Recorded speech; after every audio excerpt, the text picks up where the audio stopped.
हाँ जी, अस्सलाम वालेकुम। की हाल है जनाब? ठीक हो? खरीयत है? सारे परदेसी भाई कैसियां ने सेहतां ते बीतां? लो सर, मेरा एक दोस्त है और मैनू मिलने वास्ते आया है। तो कहता भाई मालक, मैं बड़ा परेशान हाँ भी घर दे कोई बंदा मेरी गल सुन के राज़ी नहीं है। भी पहले 10-15 दिन तो बड़ी आओ भगत होंगी है कि हाजी जी इधर उतले पासे हो चलो, सराहने वाले पासे।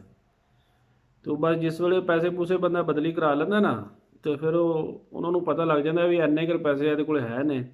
फिर उस हिसाब नाल जिहड़ा ना निक्के भी पे पुछते हैं भी हुण अब्बा जी ने जाना कदों भी वो अपने जिस वक्त देखदा घर दे विच भी कोई कानून कायदा नहीं है, भी कोई इत्थे जनाब मेरी पुछण वाला कोई नहीं।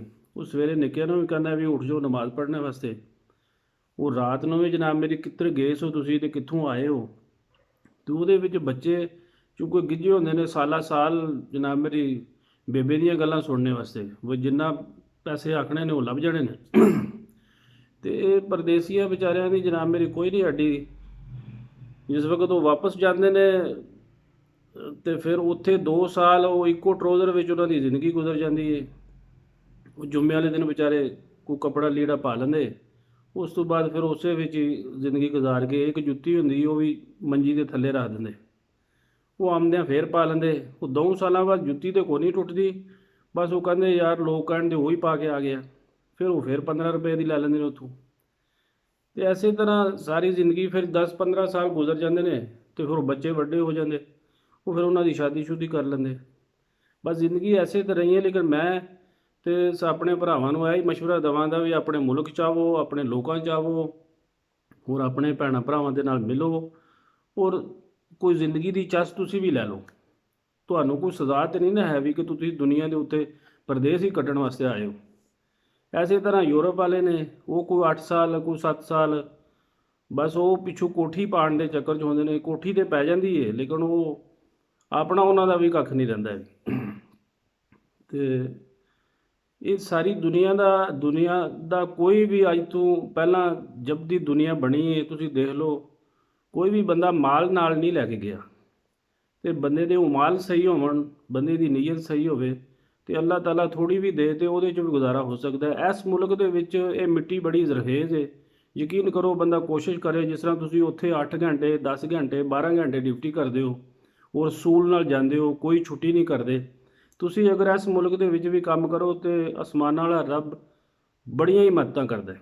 ਉਹ ਕੋਸ਼ਿਸ਼ ਕਰੋ ਆਪਣੇ ਵਤਨ 'ਚ ਆਵੋ, ਆਪਣੇ ਲੋਕਾਂ 'ਚ ਆਵੋ, ਆਪਣੇ ਬੱਚਿਆਂ 'ਚ ਆਵੋ, ਤਾਂ ਕਿ ਉਹਨਾਂ ਨੂੰ ਤੁਹਾਡਾ ਪਤਾ ਹੋਵੇ ਔਰ ਤੁਹਾਨੂੰ ਉਹਨਾਂ ਦਾ ਪਤਾ ਹੋਵੇ ਵੀ ਇਹ ਕੀ ਕਰ ਰਹੇ ਨੇ। 10-15 ਸਾਲ ਤੋਂ ਬਾਅਦ ਜਦੋਂ ਤੁਸੀਂ ਆਉਂਦੇ ਹੋ ਤਾਂ ਤੁਹਾਡੇ ਬੱਚੇ ਤੁਹਾਡੇ ਹੱਥਾਂ 'ਚੋਂ ਨਿਕਲ ਜਾਂਦੇ ਨੇ। ਫਿਰ ਤੁਹਾਡੀਆਂ ਸਿਵਾਏ ਲੜਾਈਆਂ ਔਰ ਝਗੜਿਆਂ ਤੋਂ ਇਲਾਵਾ ਕੋਈ ਸ਼ੈ ਨਹੀਂ ਹੁੰਦੀ। ਆਪਣੇ ਇੱਥੇ ਆਣ ਕੇ ਕੋਈ ਕਾਰੋਬਾਰ ਕਰੋ, ਥੋੜ੍ਹੀ ਖਾ ਲਓ। ਤੇ ਮੈਂ ਸਮਝਦਾ ਵੀ ਤੁਹਾਡੇ ਵਾਸਤੇ, ਕਿਉਂਕਿ ਜਿੰਨਾ ਥੋੜ੍ਹਾ ਹੋਵੇਗਾ ਉਹਦਾ ਹਿਸਾਬ ਵੀ ਥੋੜ੍ਹਾ। ਇੱਥੇ ਤੇ ਤੁਸੀਂ ਕਰੋੜ ਇਕੱਠਾ ਕਰ ਲਿਆ ਤੇ ਤੁਹਾਡੇ ਤੋਂ ਬਾਅਦ ਸਾਈਆਂ ਰੱਸੀ ਰੱਖ ਕੇ ਵੰਡ ਲੈਣਾ। ਤੇ ਅਖੀਰ ਤੁਸੀਂ ਆਪਣੀ ਜ਼ਿੰਦਗੀ ਦਾ ਆਪੋ ਹੀ ਹਿਸਾਬ ਦੇਣਾ ਅੱਗੇ ਜਾ ਕੇ।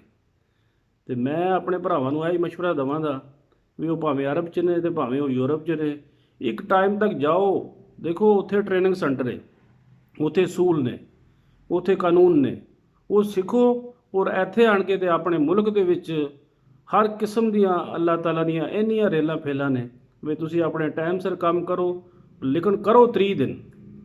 ਇਹ ਜਿਹੜਾ ਤੁਸੀਂ ਇੱਥੇ ਆਣ ਕੇ 15 ਦਿਨ ਕਰਦੇ ਹੋ, 15 ਛੁੱਟੀਆਂ ਕਰਦੇ ਹੋ ਨਾ, ਅਸਲ ਬਰਕਤ ਉਦੋਂ ਉੱਠਦੀ। ਜੇ 30 ਦਿਨ ਜਿਸ ਤਰ੍ਹਾਂ ਉੱਥੇ ਕੰਮ ਕਰਦੇ ਹੋ ਇੱਥੇ ਕਰੋ ਤੇ ਮੈਨੂੰ ਉਮੀਦ ਹੈ ਕਿ ਯਕੀਨ ਕਰੋ ਵੀ ਉੱਥੇ ਨਾਲੋਂ ਬੰਦਾ ਆਪਣੇ ਮੁਲਕ ਦੇ ਵਿੱਚ ਆਪਣੇ ਬੱਚਿਆਂ ਦੇ ਵਿੱਚ ਆਪਣੀ ਮਾਂ, ਆਪਣਾ ਪਿਓ, ਆਪਣਾ ਭਰਾ ਭੈਣਾਂ ਰਿਸ਼ਤੇਦਾਰਾਂ ਦੇ ਵਿੱਚ ਰਵੇ ਨਾ ਤੇ ਉਹ ਜ਼ਿਆਦਾ ਬਿਹਤਰ ਹੈ।